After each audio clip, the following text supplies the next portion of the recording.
This video is just a really quick demonstration of these general snips that are in your kit. These are just very basic snips. You may decide you want to upgrade at some point, but I did want to clarify that these are like snip at the tip snips. These are not scissors.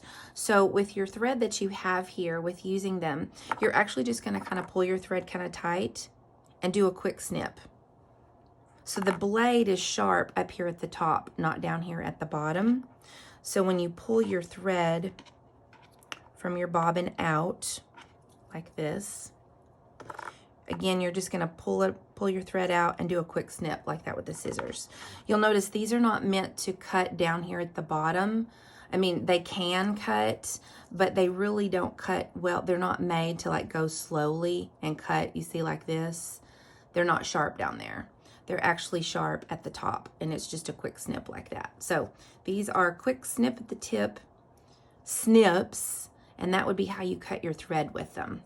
Now again, you may want to upgrade to some really high quality snips that are a little bit different, but I did quickly want to demonstrate that for you in case there were any questions on how to use these snip at the tip snips.